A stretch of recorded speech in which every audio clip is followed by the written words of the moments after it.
Hey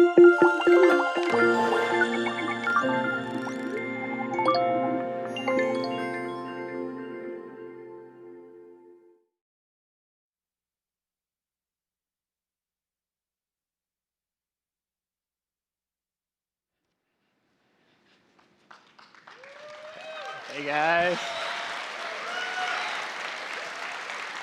Thank you. Thanks for coming by, guys. Welcome to Designing Fluid Interfaces. My name is Chan, and I work on the human interface team here at Apple. And most recently, I worked on this, the fluid gestural interface for iPhone X. So me, Marcos, and Nathan, we want to share a little bit about what we learned working on this and other projects like this in the past. So the question we ask ourselves a lot is, what actually makes an interface feel fluid? And we've noticed that a lot of people actually describe it differently. You know, sometimes when people actually try this stuff, when we show them a demo, and when they try it and they hold it in their hands, they sometimes say it feels fast, or other people sometimes say it feels smooth. And when it's feeling really good, sometimes people even say it feels natural or magical. But when it comes down to it, it really feels like it's one of those things where you just know it when you feel it. It just feels right. And you can have a gestural UI, and we've seen lots of gestural UIs out there, but if it's not done right, something just feels off about it. And it's oftentimes hard to put your finger on why. And it's more than just about frame rate.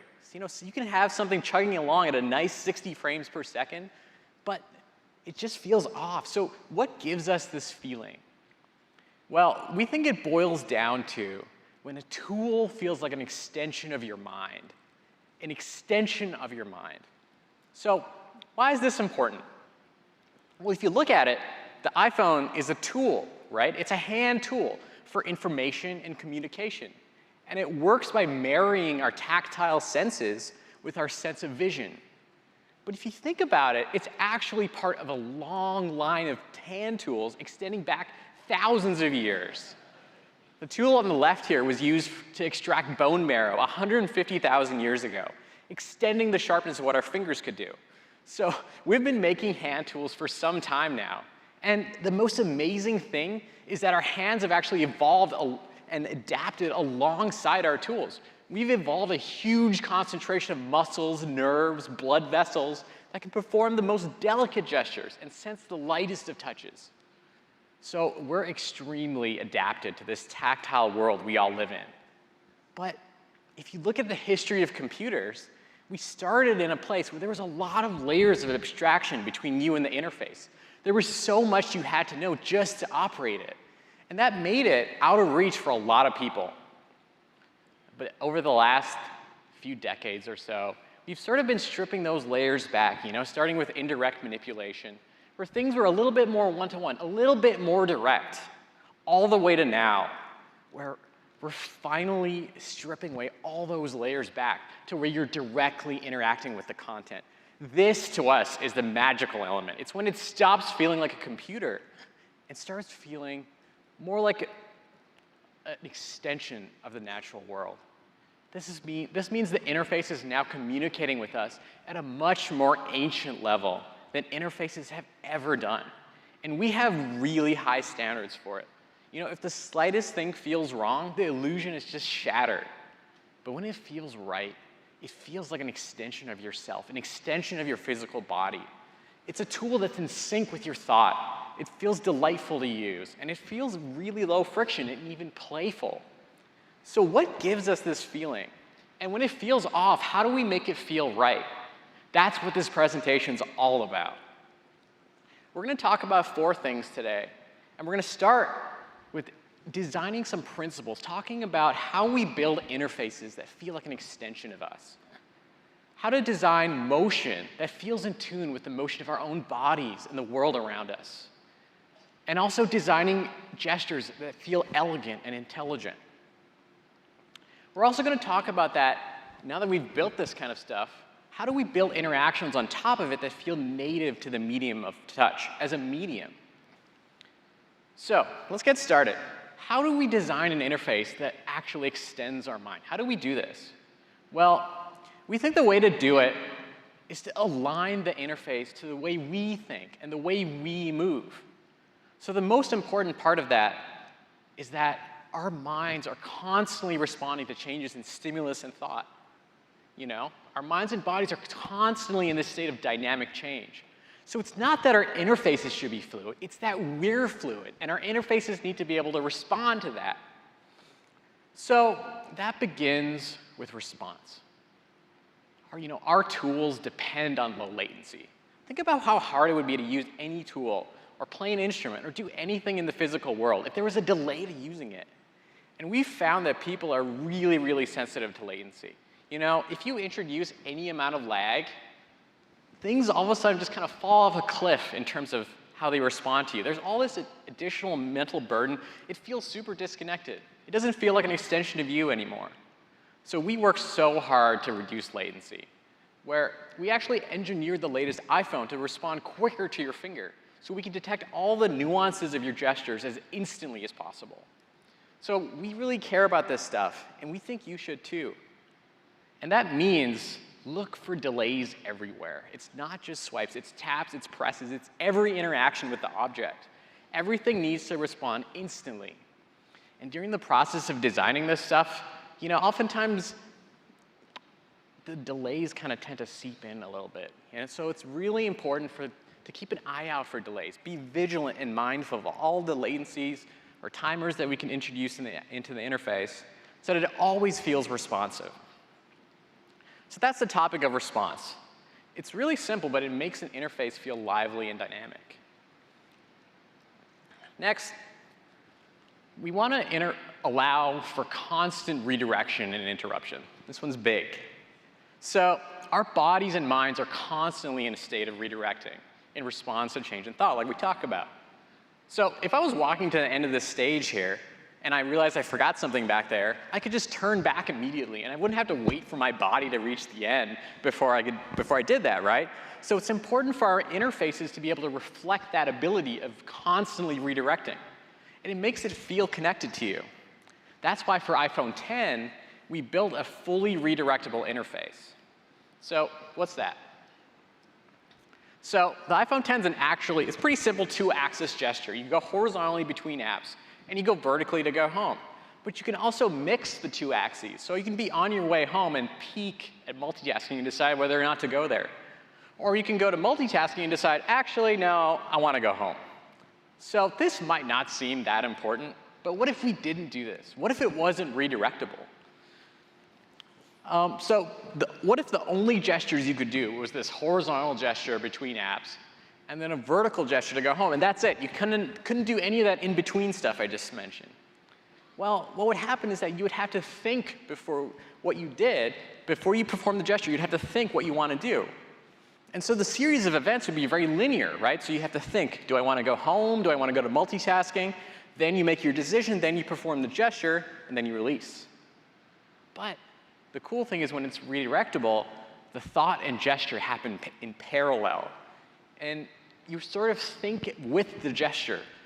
And it turns out this is way faster than thinking before doing, because it's a multi-axis gestural space. It's not separate gestures. It's one gesture that does all of this stuff, home, multitasking, quick app switching, so you don't have to think about it as a separate gesture. And it helps with discovery, because you can discover a new gesture along the path of an existing gesture.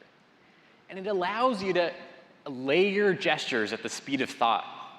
So what does that last one mean? So let me show you some examples. And we've slowed down the physics on the simulation so you can actually see a little bit what I've been talking about. So I can swipe to go home, and then swipe to the next page of Springboard while I'm going home. I can layer these two gestures once I've internalized them. Another example is that I can launch an app and realize, oh, actually I need to go to multitasking. And I can interrupt the app and go straight to multitasking while the app is launching.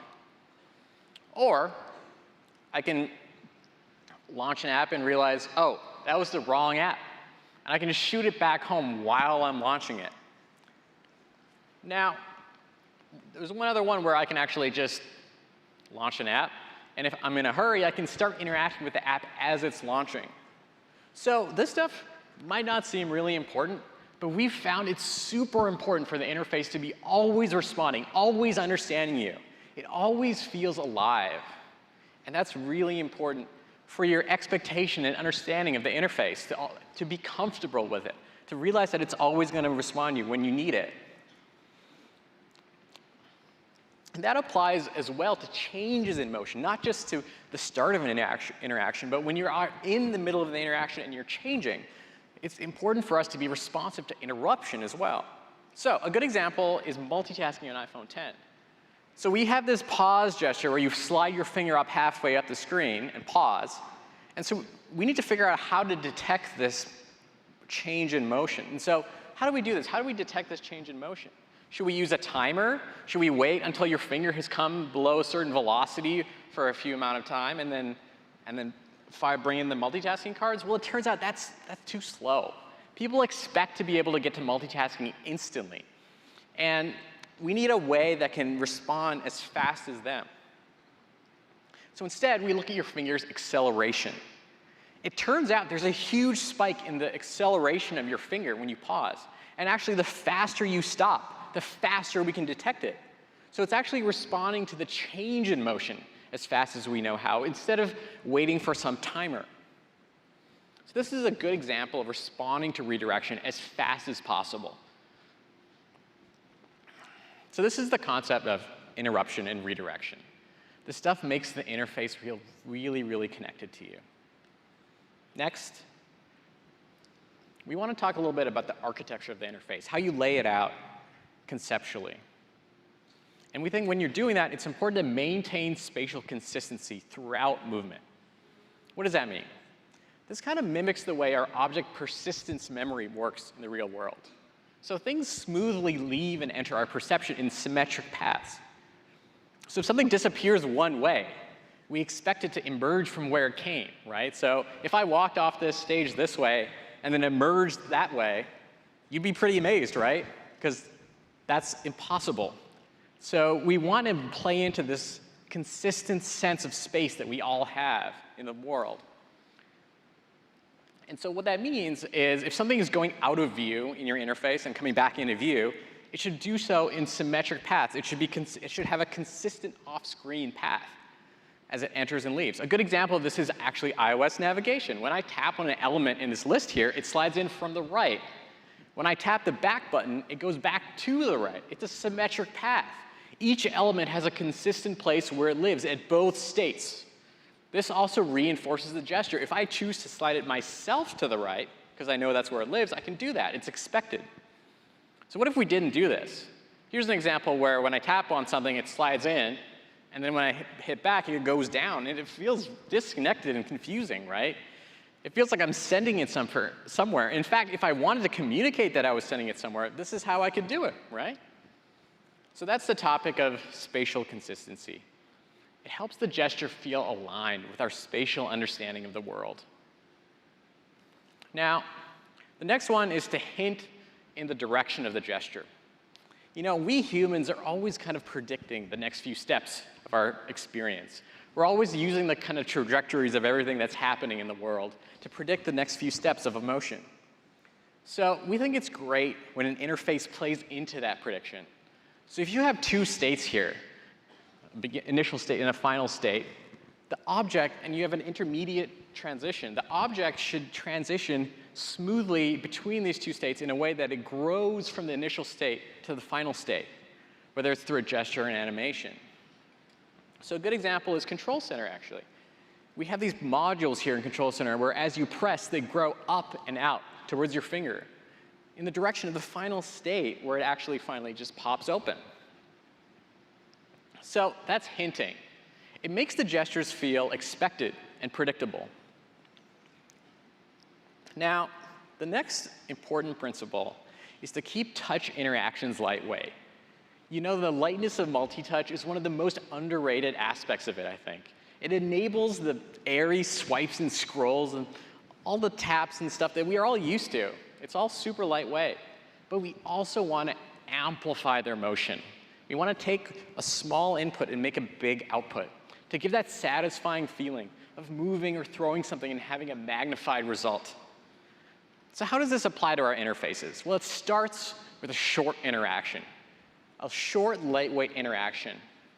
And we use all our sensors, all our technology to understand as much about it, to sort of generate a profile of energy and momentum contained within the gesture, using everything we know, including position, velocity, speed, force, everything we know about it to generate a kind of an inertial profile of this gesture. And then we take that and generate an amplified extension of your movement that still feels like an extension of you. So you get that satisfying result with a light interaction. So a good example of this is scrolling, actually. Your finger's only on screen for a brief amount of time, but the system is preserving all your energy and momentum and gracefully transferring it into the interface. So what if it didn't have this? Those same swipes, well, they wouldn't get you very far. And in order to scroll, you'd have to do these long, laborious swipes that would require a lot more manual input, and it would be a huge pain to use. Another good example of this is swipe to go home. The amount of time that your finger's on screen is very, very light, and it ends up making it a much more liquid and lightweight gesture that still feels native to the medium of multi-touch, while still being able to reuse a lot of your muscle memory from a button, because you move your finger down to the screen and back up to the springboard. And it's not just swipes, it's taps too. It's important for an interface to respond satisfyingly to every interaction. The interface is signaling to you that it understood you. It's so important for the interface to feel alive and connected to you. So that's the topic of lightweightness and amplification. The next one is called rubber banding. It means we're softly indicating boundaries of the interface. So in this example, the interface is gradually and softly letting you know that there's nothing there, and it's tracking you throughout. It's always letting you know that it's understanding you. What happens if you didn't do that? Well, it would feel like this. It would feel super harsh and disconcerting as it kind of hit a wall there. It would feel broken, right? And you wouldn't know the difference between a frozen phone and a phone that's just at the top of the edge of the screen, right? So it's really important that it's always telling you that you've reached the edge. And this applies to transitions, too. It's not just about when you hit the edge. It's also when you hand off from one thing to another thing, tracking. So a good example of this is when you transition from sliding up the dock to sliding up the app. It doesn't just hit a wall and one thing stops tracking and then the other thing takes over. They both smoothly hand off on smooth curves so that you don't feel like there's this harsh moment where you hand off from one thing to another. The next one is to design smooth frames of motion. So imagine I have a little object here moving up and down. It's very simple. But we all know this object is not really moving, right? We're all just having the perception of it moving because we're seeing a bunch of frames on the screen all at once, and it's giving us the illusion of it moving. So if we took all those frames of motion and kind of spread them out here, and we see the ball's motion over time, the thing that we're concerned about is right around here, where there's too much visual change between the adjacent frames. This is when the perception of the interface becomes a little choppy. You get this visual strobing. And this is because the difference between the two frames is too much, and it strobes against your vision. So here's an example where you have two things both moving at 30 frames per second. But the one on the left looks a bit smoother than the one on the right, because the one on the right is moving so fast that it's strobing. My perception of vision is kind of breaking down. I don't believe that it's moving smoothly anymore. So the important thing to take away is that it's not just about frame rate. It's what's in the frames. So we're kind of limited by the frame rate and how fast we can move and still preserve a smooth motion. So if this one's at 30 frames per second. If we move it up to 60 frames per second, you can see that we can actually go a little bit faster and still preserve smooth motion. We can do faster movement without strobing. And there's additional tricks we can do, too. We can do things like motion blur. Motion blur basically bakes in more information in each frame about the movement, like the way your eyes work and the way a camera works. You can also take a page from 2D animation in video games by stretching. This technique called motion stretching stretches the content in each frame to provide this elastic look as it moves with velocity. And so in motion, it kind of looks like this. So each of the different techniques kind of tries to encode more information visually about what's going on in the motion. And I want to focus a little bit on this last one here, motion stretching, because we do this on iPhone X, actually. You know, when you launch an app, the icon elastically stretches down to become the app as it opens. And it stretches up in the opposite direction as you close the app to give you that little bit extra information between each frame of motion to make it a little bit smoother looking. Lastly, we want to work with behavior rather than animation. You know, things in the real world are always in a state of dynamic motion, and they're always being influenced by you. They don't really work like animations in the animation sense, right? There's no animation curve prescribed by real life. So we want to think about animation and behavior more as a conversation between you and the object, not prescribed by the interface. So to move away from static things transitioning into animated things, and instead think about behavior. So Nathan's about to dive deep into this one. But here's a quick example. So in photos, there's less mass on the photos because it's conceptually lighter. But then when you swipe apps, there's more mass on the apps. It's conceptually heavier, so we give more mass to the system.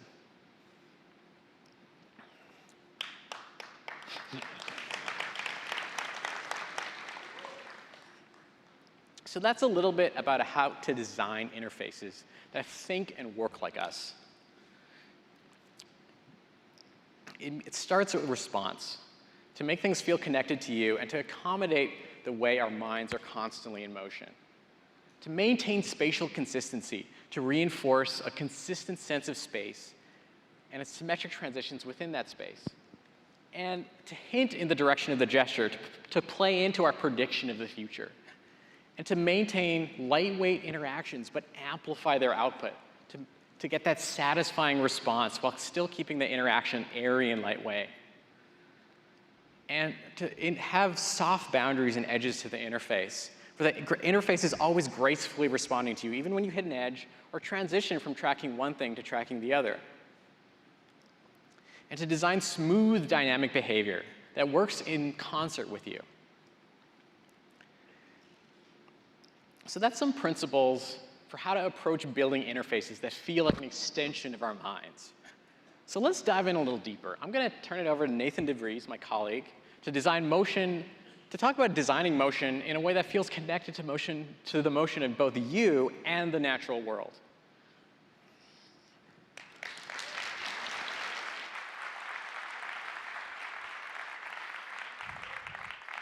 Thanks, Chan. Hi, everyone. My name is Nathan, and I'm super excited to be here today to talk to you about designing with dynamic motion. So as Chan mentioned, our minds and our bodies are constantly in a state of change. The world around us is in a state of change. And this introduces this expectation that our interfaces behave the same way.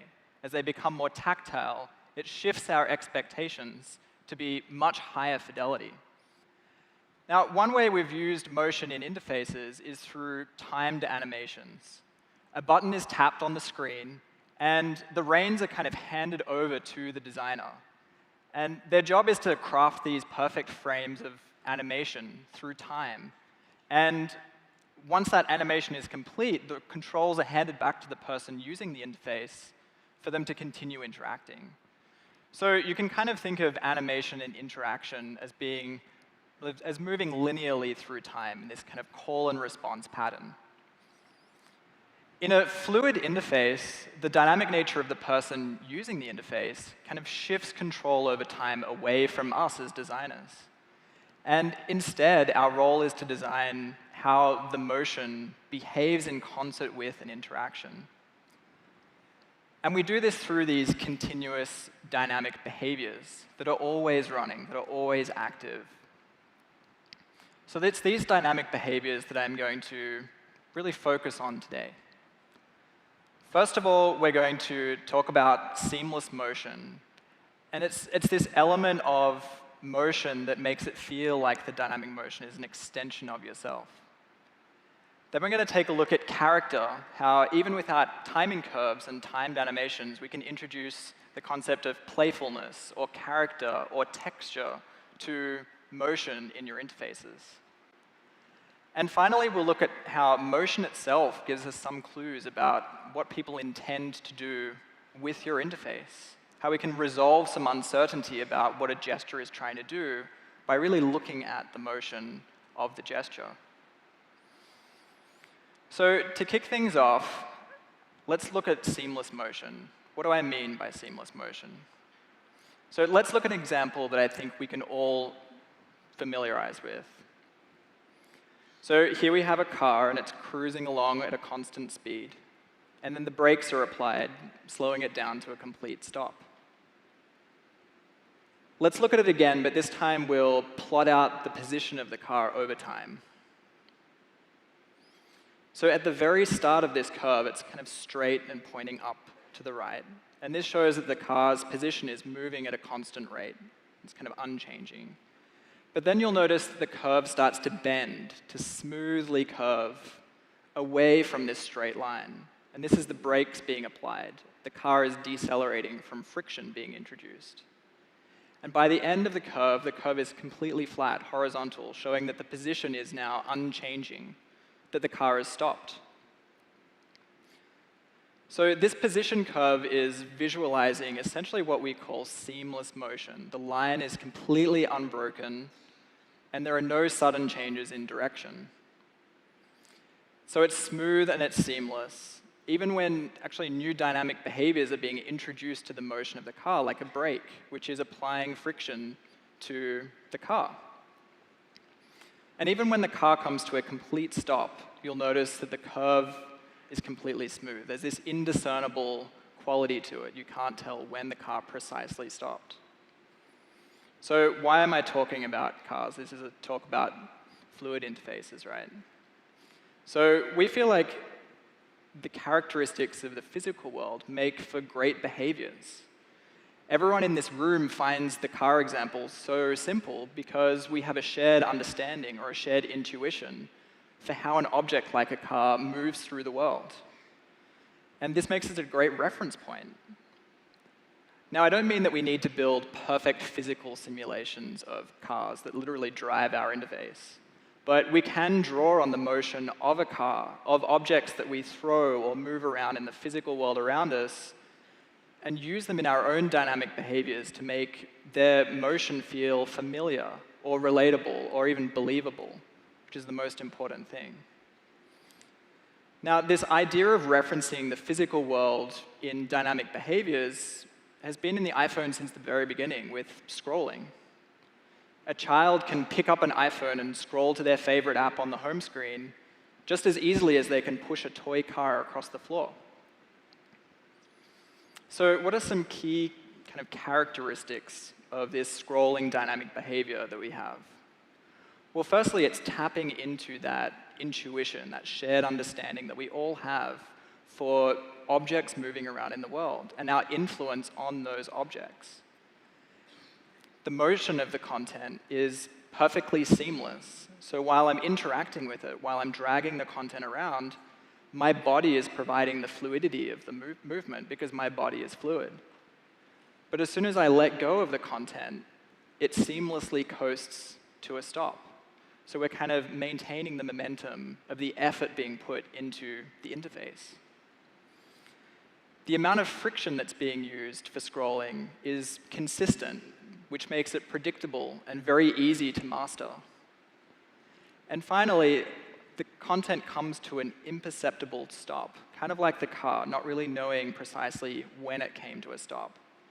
And we feel that this distinct lack of an ending kind of reinforces this idea that the content is always moving and always able to move. So while content is scrolling, it makes it feel like you can just put your finger down again and continue scrolling. You don't have to wait for anything to finish. So there are innumerable characteristics of the physical world that would make for great behaviors.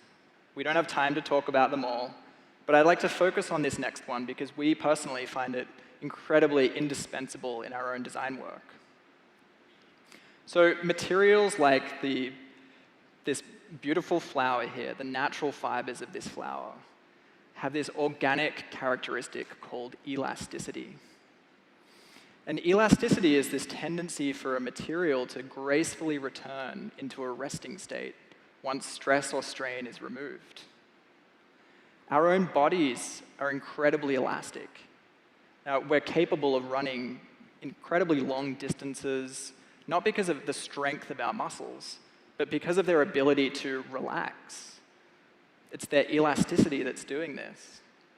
So our muscles contract and relax once stress and strain is removed, and this is how we conserve energy. It makes us feel natural and organic. This same elasticity is used in iPhone 10. Tap an icon on the home screen, and an elastic behavior is pulling the app towards you, bringing it exactly where you want it to be. And when you swipe from the bottom, the app is placed back on the home screen in its perfect position. We also use elasticity in scrolling. So if I scroll too far and rubber band, like Chan was talking about, when you let go, the content uses elasticity to pull back within the boundaries, helping you get it into this resting position, ready for the next time you want to scroll.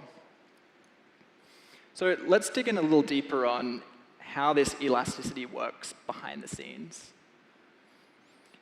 You can think of the scrolling content as a ball attached to a spring. On one end of the spring is the current value. This is where the content is on the display. And the other end of the spring is where the content wants to go because of its elasticity. So you've got this spring that's pulling the current value towards the target. This behavior is influencing the position of the content. Now, the spring is essentially pulling that current value towards the target. And what's interesting about a spring is it does this seamlessly. The seamlessness is kind of built in to the behavior. And this is what makes them such versatile tools for doing fluid interface design, is that you kind of get this stuff for free. It's baked into the behavior itself. So we love this behavior of a value moving towards a target. We can just tell the ball where to go, and we'll get this seamless motion of the ball moving towards the target. But we want a little bit more control over how fast it moves and whether it overshoots. So how do we do that? Well, we could give the ball a little more mass, like make it bigger or make it heavier. And if we do that, then it changes the inertia of the ball, or its willingness to want to start moving, or maybe its unwillingness to want to stop moving. And you end up with this little overshoot that happens. Another property that we could change is the stiffness of the spring, or the tensile strength of the spring. And what this does is it affects the force that's being applied to the ball, changing how quickly it moves towards the target. And finally, much like the car and the braking of a car, we can change the damping or the friction of the surface that the ball is sitting on. And this will act as kind of a brake that slows the ball down over time, also affecting our ability to overshoot. So the physical properties of a ball and a spring are kind of physics class material, right? It's super useful in a scientific context, but we've found that in our own design work, they can be a little bit overwhelming or unwieldy for controlling the behavior of objects on the screen. So we think our design tools should have a bit of a human interface to them, that they need to reflect the needs of the designer that's using the tool. And so how do we go about that? How do we simplify these properties down to make it more design-friendly? So mass stiffness and damping will remain behind the scenes. They're the fundamental properties of the spring system that we're using. But we can simplify our interface down to two simple properties. The first is damping, which controls how much or how little overshoot there is, from 100% damping, where there will be no overshoot, to 0% damping, where the spring would oscillate indefinitely. The second property is response. And this controls how quickly the value will try and get to the target. And you might notice that I haven't used the word duration. We actually like to avoid using duration when we're describing elastic behaviors because it reinforces this concept of constant dynamic change. The spring is always moving, and it's ready to move somewhere else. Now, the technical terms for these two properties are damping ratio and frequency response. So if you'd like to use these for your own design work, you can look up those terms, and you'll find easy ways to convert them. So we now have these two simple properties for controlling elastic behaviors. But there's still an infinite number of possibilities that we can have with these curves. Like there's just hundreds, thousands, millions of different ways we can configure those two simple properties and get very different behavior. How do we use these to craft a character in our app, to control the feel of our app? Well, first and foremost, we need to remember that our devices are tools. And we need to respect that tools, when they're used with purpose, require us to not be in the way, not get in the way with introducing unnecessary motion. So we think that you should start simple. A spring doesn't need to overshoot. You don't need to use springy springs. So we recommend starting with 100% damping or no overshoot when you're tuning elastic behaviors. That way you'll get smooth, graceful, and seamless motion that doesn't distract from the task at hand, like just quickly shooting off an email. So when is it appropriate to use bounciness? There's got to be a time when it's appropriate, right? Well, we feel that if the gesture that's driving the motion itself has momentum, then you should reward that momentum with a little bit of overshoot. Put it another way, if a gesture has momentum and there isn't any overshoot, it can often feel broken or unsatisfying to have the motion follow that gesture. An example of where we use this is in the music app. So the music app has a small mini bar representing now playing at the bottom of the screen. And you can tap the bar to show now playing. Because the tap doesn't have any momentum in the direction of the presentation of now playing, we use 100% damping to make sure it doesn't overshoot. But if you swipe to dismiss now playing, there is momentum in the direction of the dismissal. And so we use 80% damping to have a little bit of bounce and squish, making the gesture a lot more satisfying. Bounciness can also be used as a utility, as a functional means. It can serve as a helpful hint that there's something more below the surface. With iPhone 10, we introduced 2 buttons to the cover sheet for turning on the flashlight and for launching the camera. To avoid accidentally turning on the flashlight by mistake, we require a more intentional gesture to activate the flashlight. But if you don't know that there's a more intentional gesture needed to activate it, when you tap on the button, it responds with bounciness, has this kind of playful feel to it. And that hint is teaching you not only that the button is working, that it's responding to you, but it's kind of teaching you that if you press just a little bit more firmly, it'll activate. It's like teaching you. It's hinting in the direction of the motion. So bounciness can be used to indicate this kind of thing. Now, so far we've been talking about using motion to move things around or to change their scale, change their visual representation on the screen.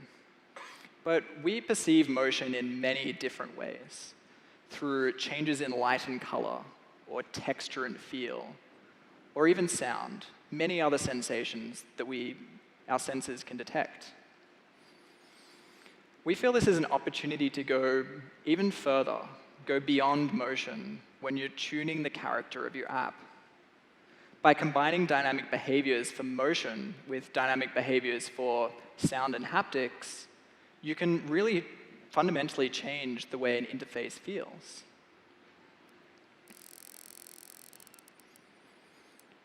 So when you see and you hear and you feel the result of a gesture, it can transform what was otherwise just a scrolling behavior into something that feels like a very tactile interface.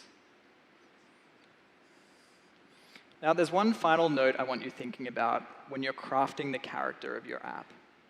And that's that it feels cohesive, that you're staying in character. Now, what does this mean? So even within your app or across the whole system, it's important that you treat behaviors as a family of behaviors. So in scrolling, for example, when I scroll down a page using a scrolling behavior, and then I tap the status bar to scroll to the top of the page using an elastic behavior, in both cases, the page itself feels like it's moving in the same way, that it has the same behavior, even though two different types of behaviors are driving its motion, influencing its motion. Now, this extends beyond a single interaction like scrolling. It applies to your whole app. If you have a playful app, then you should embrace that character and make your whole app feel the same way, so that people, once they learn one behavior of your app, they can pick up another behavior really easily, because we learn through repetition, and what we learn bleeds over into other behaviors.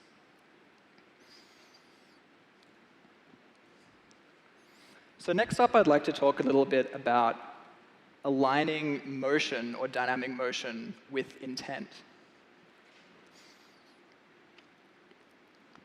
So for a discrete interaction like a button, it's pretty clear what the intent of the gesture is, right? You've got 3 distinct visual representations on screen here.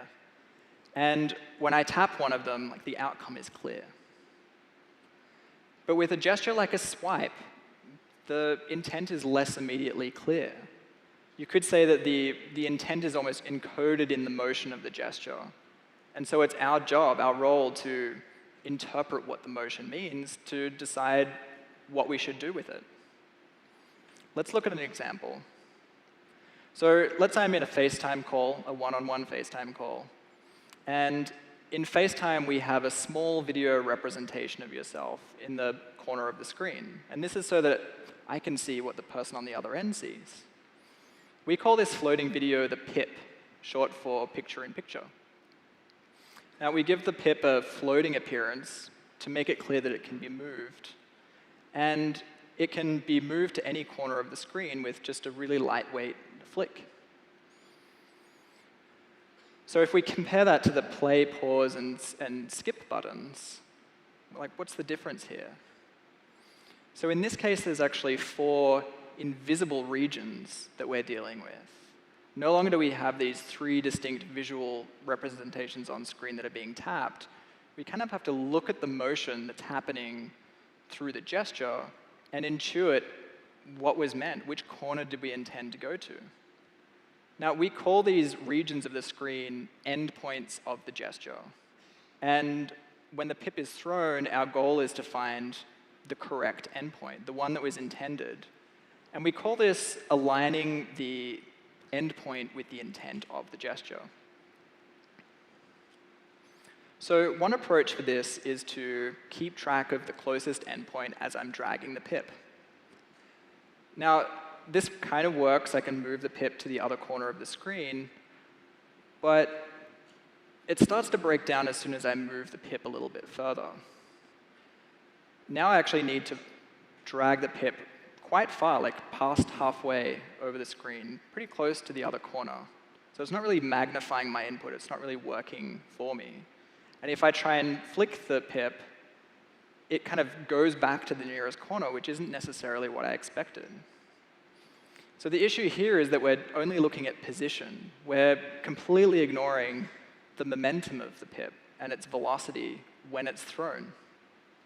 So how can we incorporate momentum into deciding which endpoint we go to? So to think about this, I think we can set aside endpoints for a moment and take a step back and just really simplify the problem. Ultimately, what I'm trying to do here is move content around on the screen. And I actually already have a lot of muscle memory for doing exactly that with scrolling. So why don't we use that here? We use scrolling behaviors all the time, so we have this natural intuition for how far content goes when I scroll. So here you can see that when I scroll the PIP instead, it coasts along and it slows down. using this familiar deceleration that we're familiar with from scrolling. And basically, by taking advantage of that here, we're reinforcing things that people have learned elsewhere. That the behavior is just doing what was expected of the system. Now, this new hypothetical imaginary pip position is not real. We're not going to show the pip go here in the interface. This is what we call a projection. So we've taken the velocity of the pip when it was thrown, and we've kind of mixed in the deceleration rate, and we end up with this projected position where it could go if we scrolled it there. And so now, instead of finding the nearest endpoint to the pip when we throw, we can calculate this projected position and move there instead. So now when I swipe from one corner of the screen to another with just a lightweight flick, it goes to the endpoint that I expected. So this idea of projecting momentum is incredibly useful. And we think it's super important. I'd like to share some code for doing this with you so that you can do this in your own apps. So this function will take a velocity like the pip's position velocity and a deceleration rate. And it'll give you the value that you could use as an endpoint for a dynamic behavior. It's pretty simple. If we look at my FaceTime example of the pan gesture ending code, you can see that I'm just using the UI scroll view deceleration rate. So we're leaning on that familiarity people have with scrolling and how far content will go when scrolled. And I'm using that with my projection. So I take the velocity of the pip and the deceleration rate, and I create that imaginary pip position. And it's this imaginary projected position that I then use as the nearest corner position. And I send my pip there by retargeting it. So this idea of using projection to find out the endpoint of a position is incredibly useful for things being dragged or swiped, where you really need to respect the momentum of the gesture. But this projection function isn't just useful for positions. You can also use it for scales, or even for rotations, or even combinations of the two. It's a really versatile tool that you should really be using to make sure that you're respecting the momentum of a gesture and making it feel like the dynamic motion in your app is an extension of yourself. So that's designing with motion, dynamic motion. Behaviors should continuously and seamlessly work in concert with interactions. We should be leaning on that shared intuition that we have for the physical world around us, the things that we learn as children about how objects behave and move in the physical world, applied just as readily to our dynamic interfaces. You should remember that bounciness needs to be purposeful. Think about why you're using it and whether it's appropriate. And make sure that as you add character and texture, that you're balancing it with utility. And finally, remember to project momentum. Don't just use position. Use all of the information that's at your disposal to ensure that motion is aligned with the intent of where people actually want to go, and then take them there. So to talk a little bit more about how to fluidly respond to gestures and interactions, I'd like to introduce my colleague, Marcos, to the stage. Thanks for having me, everyone.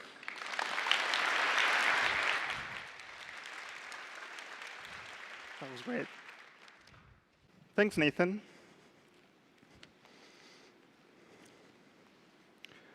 Hi, everyone. My name is Marcos. So far, we've seen how important fluidity is when designing interfaces. And a lot of that comes from your interaction with the device.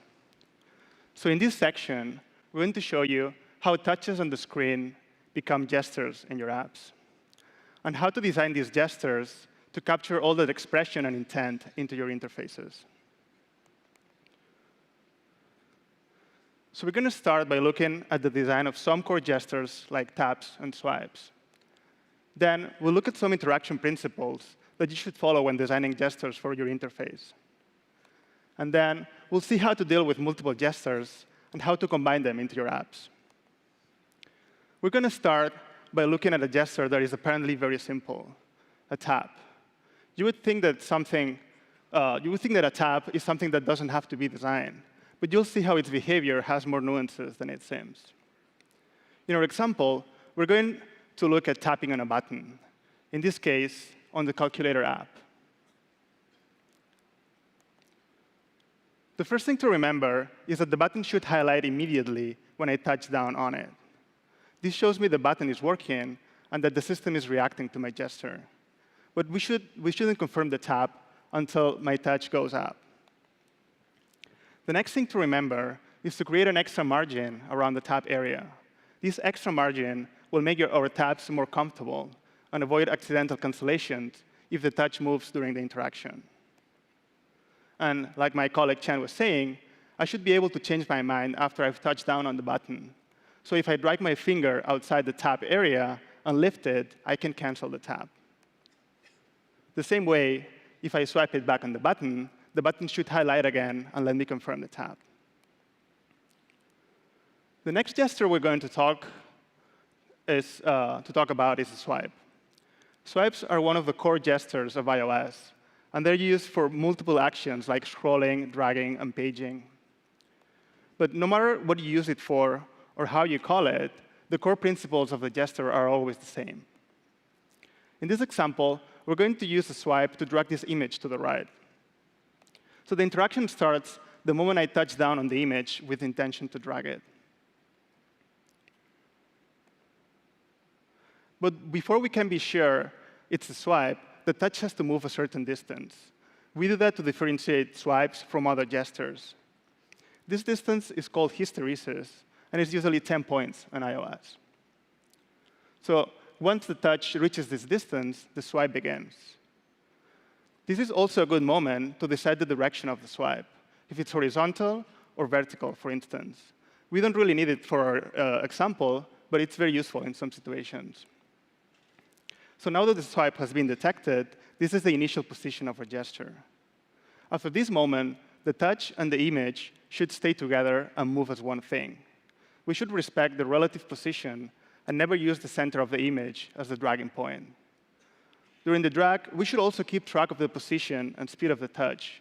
So when the drag is over, we don't use the last position. We use the history of the touch to ensure that all the motion is transferred fluidly into the image. So as we've seen, touch and content should move together. One-to-one tracking is extremely important. When swiping or dragging, the content should stay attached to the gesture. This is one of the principles of iOS. It enables scrolling and makes the device feel natural and intuitive. It's so recognizable and expected that the moment the touch and content stop tracking one-to-one, we immediately notice it. And in the case of scrolling, it shows us that we've reached the end of the content. But one-to-one tracking is not limited to touch screens. For instance, the Now Playing UI on the Apple TV was designed around this concept. So even if the touch is not manipulating the content directly, having a direct connection between the gesture and the interface puts you in control of the action and makes the interaction intuitive. Another core principle when designing gestures is to provide continuous feedback during the interaction. And this is not just limited to swipes or drags. It applies to all interactions. So if we look again at the flashlight button on the iPhone X, the size of the button changes based on the pressure of my touch. And this gives me a confirmation of my action. It shows me that the system is responding to my gesture, but it also teaches me that pressing harder will eventually turn on the flashlight. Another good example of continuous feedback is the focus engine on the Apple TV. So the movements on the Studio Remote are continuously represented on the screen. And they showed me the item that is currently selected, the moment the selection is going to change, and the direction the selection is going to go. So having our UI respond during the gesture is critical to create a fluid experience. For that reason, when implementing your gestures, you should avoid methods that are only detected at the end of the gesture, like UI swipe gesture recognizer. and use ones like the actual touches or other gestures recognizers that provide all possible information about the gesture. So not just the position, but also the velocity, the pressure, the size of the touch. In most situations, though, your interfaces must respond to more than one gesture. As you keep adding features to your apps, the complexity and number of gestures increases too. For instance, almost all UIs that use a scroll view will have other gestures like taps and swipes competing with each other. Like in this example, I can scroll the list of contacts or 3D touch on one of them to preview it. So if we had to wait for the final gesture before we show any feedback, we would have to introduce a delay.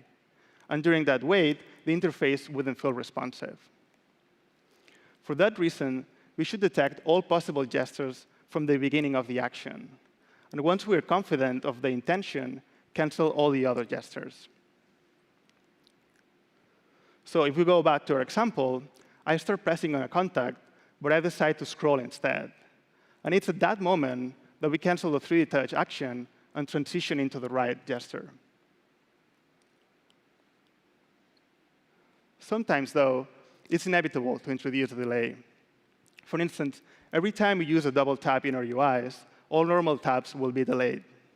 The system has to wait after the tap to see if it's a tap or a double tap. In this example, since I can double tap to zoom in and out of a photo, tapping to show the app menu is delayed by about half a second. So when designing gestures for your applications, you should be aware of these situations and try to avoid delays whenever possible. So to summarize, we've seen how to design some core gestures, like taps and swipes. We've seen that content and touch should move one-to-one, and that is one of the core concepts of iOS. You should also provide continuous feedback during all interactions. And when having multiple gestures, detect them in parallel from the beginning. And now, I'd like to hand it back to Chan, who will talk about working with fluid interfaces. Thanks, everyone.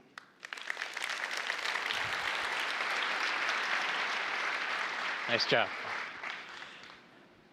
All right, I'm back. So we just learned about how to approach building interfaces that feel as fluid, as responsive, and as lively as we are. So let's talk about some considerations, now that we're feeling a little bit more comfortable with this, for working within the medium of fluid interfaces. And that begins with teaching.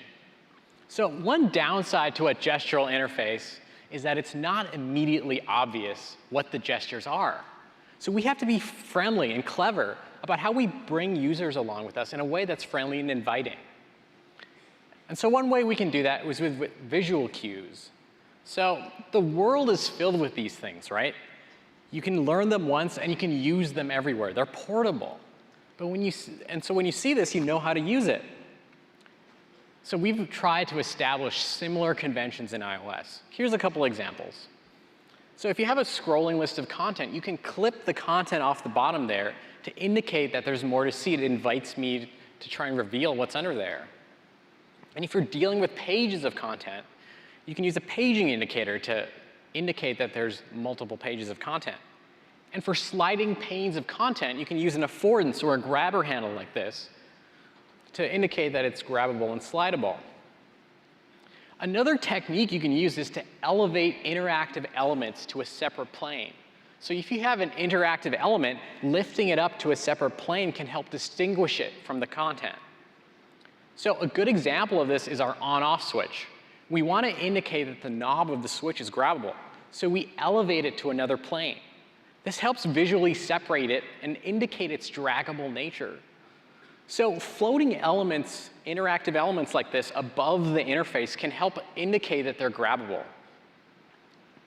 Next, we can use behavior, to show rather than tell, to use how to use an interface. So we can reinforce a dynamic behavior with a static animation.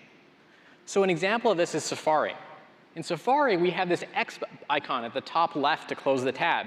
And when you hit that button, we slide the tab left to indicate it's deleted.